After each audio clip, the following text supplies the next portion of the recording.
Hi everyone, good morning. It's Margaret Manning here, and welcome to Mornings with 60 and Me. Today is Wednesday, October 19th. So, welcome to the middle of the week. Hope you're doing well. I've got my cup of tea this morning. I've decided to go with something very traditional. I'm just drinking English breakfast tea today with no milk, just tea. And it's one of those teas that's very evocative for me of my childhood. And it's just a nice tea every now and again to enjoy. And before I get started with the news, I would really love to thank all of you for that commented yesterday in response to my question. I simply asked you to share something of yourself, where you live, and what's important to you. And some of the conversations were just fantastic. And thanks to people that jumped in and introduced themselves to each other. That's what I'm hoping we can achieve here on Mornings with 60 and Me, to build a community that's strong and supportive of each other.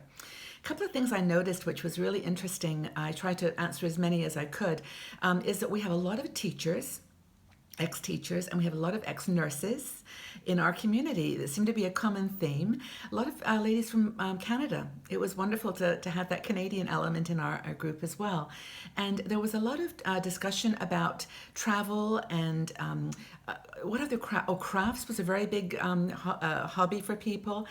People love to read. There were just lots of really good comments. So I would suggest if you missed yesterday's show, or you just like to go back and review the comments that were left, you'll find all kinds of interesting people in our community. So just go back and again keep adding on to the conversation. And in fact, there was one couple of two women who are really in the same town or very close. So if that happens, maybe grab a coffee together and send me a picture. I just would love to share. And also, I just want to take a minute because that openness that you showed reminded me that I haven't really answered the question that a lot of you asked over the past few months about me. And I just would like to take just a couple of minutes or maybe half a minute to tell you, a little bit about my life, and so you can, relate to what I've been through as well.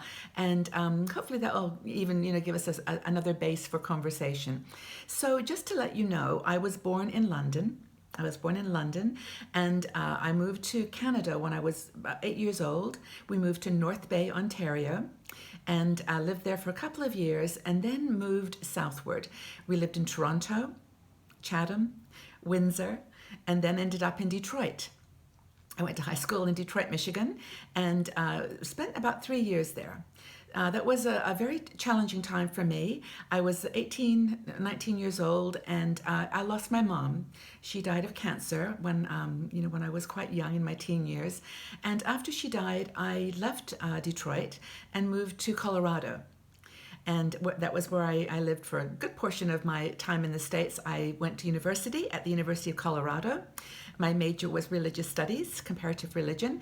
And after leaving Colorado, I went back to England for a while. And then the rest is kind of, my history. I mean, it's my family. I have two sons. We moved back to the States. And I lived in Seattle for quite a bit of my life working for Microsoft. So that's probably enough to tell you about me. I've been in communications and marketing roles all my life. I love community, I love people, and I love travel. And I think you probably have seen my personality emerging over the last few months. But I wanted to make you feel like I'm just like you. I've moved, I've had some challenges in my life, I have a family, and all that complexity that goes along with being 60 years old, 60 plus. And so I really would like to thank you for, just being on this journey with me too. It's as much for me as anyone, and I am honored and privileged to have have you with me. So that's a little bit about Margaret.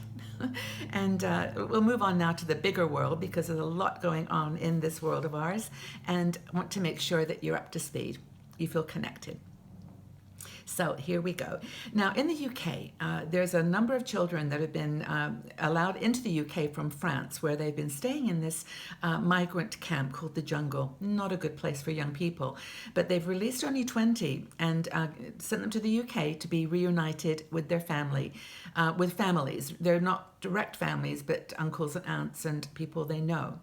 And of course, in England, there's a lot of conservative thinking about migrants, and there's been a hesitation to let more into the country, very much like the United States. So there's been a lot of discussion about the age of these children. They don't look like kids. Where are they going to be going? What's happening to them? So that turmoil is underway in the UK. But they are letting more children leave the camp. It turns out there's about 1,000 non-accompanied minors in the camp in the jungle right now, and this is unaccompanied, under the age of 18.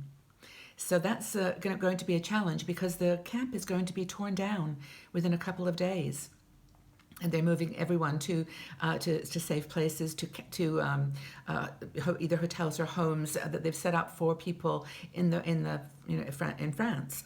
So that's the kind of news from the migrant situation. It's very significant. In Mosul, I'll give you an up-to-date story of what's happening in Mosul. Now, the Iraqi government, with its partners, is moving towards Mosul. They're still about 25 kilometers outside the city. They've taken over, or they've regained, 20 villages on the way to Mosul, and the pictures have been quite dramatic. People with white flags, the citizens of the villages with white flags, surrendering to the troops, but with open arms. They want to be looked after, and it turns out that as the stories are now emerging, their life under the Islamic State army has been just horrific. They've not been allowed any real communication with the outside world. They're not allowed to have mobile phones, and they are punished. They have been punished if they use phones or try to connect with the world at all. And it's really like a medieval environment. So people are now, as being reported, are saying, just give us back our lives. We want to be back to normal, and we want to see our children in other parts of Iraq that they've not been able to see for years. And it's just like, we're tired. Just let our lives return to normal.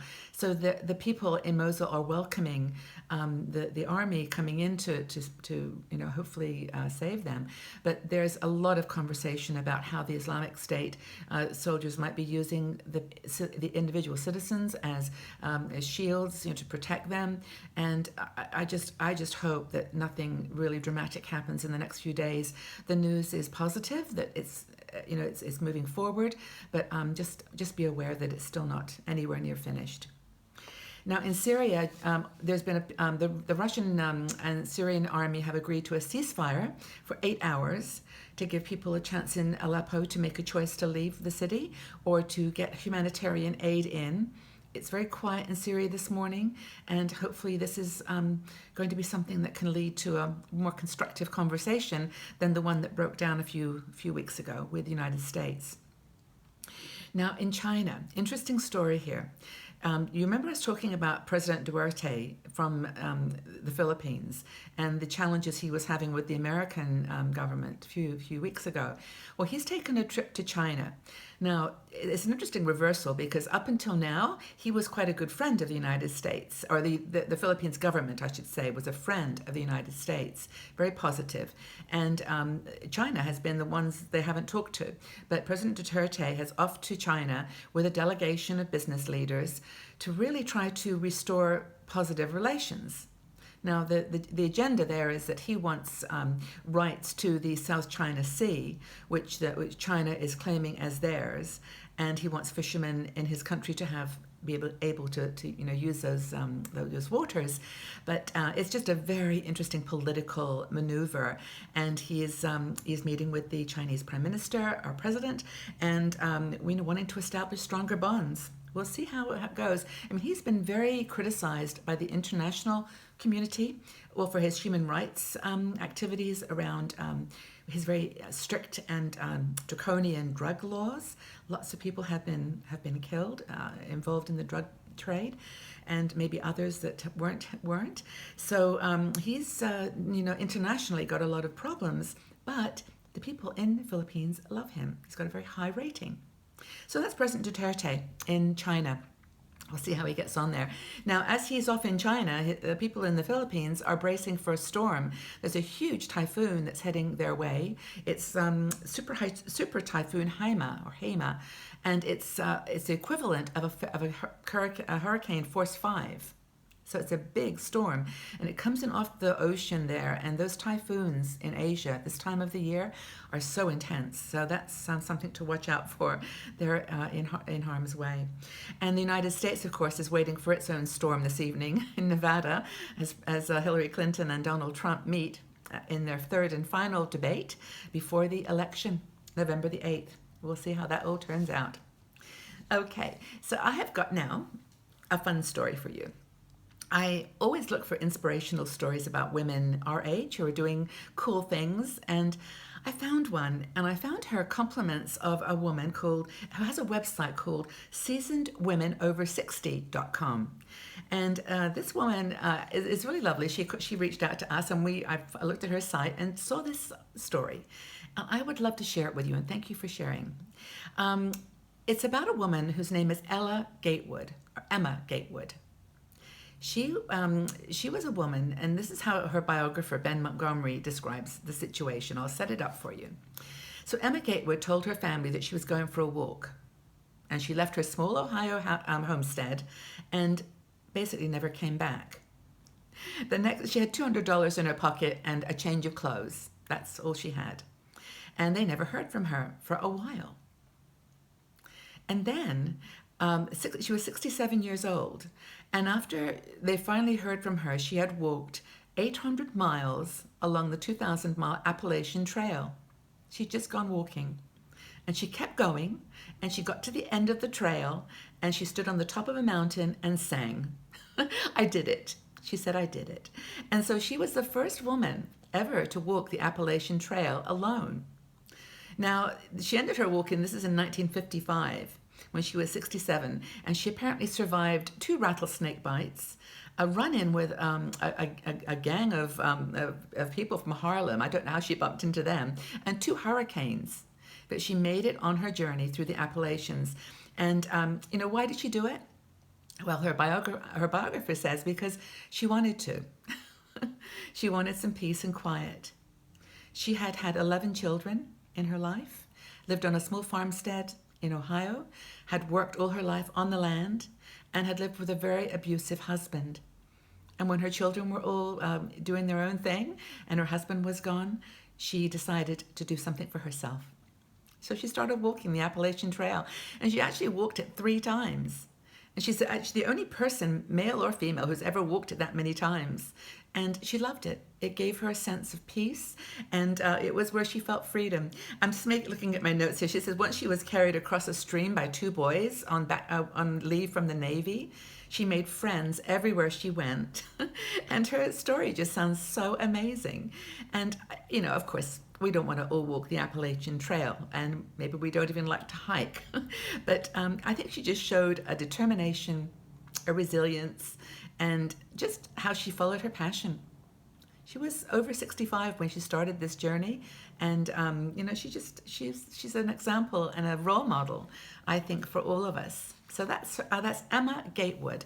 If you like to read her biography, there's all kinds of books about her, and I didn't know of her, and I'm really glad I do now. So that's my feel-good, inspirational, you can do it story today. If you've got a dream, just do it. Do it for yourself. Now, I'd like to now announce the winner of our beautiful butterfly scarf that we gave away yesterday to someone randomly on our who had left a comment in the section below.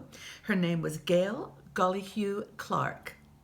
So Gail, congratulations. I hope that you wear it in good health and happiness, and that it just makes you feel uplifted and happy. That's my dream for you. And just thank you again for your comments, and all of you for the nice things that you said. I really appreciate it. So as we close today, then I'd just like to remind you that we have a fun day today.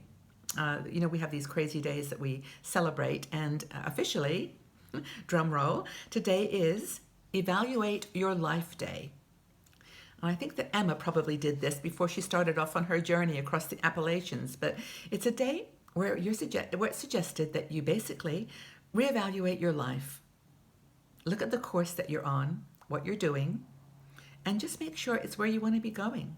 That's the direction. And if it isn't, maybe it's a time today to course correct, to change your plans or change the way you're living, create a new habit. But it's a day to evaluate your life. Where are you on your life journey? That's the question for you to answer today. So before we do close, I do actually want to say I've got a couple of things to give away for you today. I have got, well, we've been trying these face masks for a couple of weeks now, and I've got to give a few away because I keep using them myself. This one's a pomegranate mask. I really like this one. It's basically what they call a sheet mask. It's from Korea, where they're super into skincare. And it's a sheet mask. You just put the mask on your face. It's like made out of a little cloth. And then it's infused with this serum. And in this case, pomegranates are like really good for tightening your skin and firming it and for giving you radiant skin. That's what it says on the package. But I've got 2 of them, and I would love to find a new home for them. So if you're interested in trying out a Korean face mask, pomegranate, let me know, and I will again choose 2 people randomly and get it in the post to you. So that's our gift for today. And I would like to end with, as I often do, a question. And it's a question just to help you to think about your life course. And I would like you just to answer, what is the most beautiful place on this earth that you have visited? Just like you to think about that, and just like Emma set off on her journey on the Appalachians. What is the most beautiful place on this earth that you have visited? And again, let's start a conversation.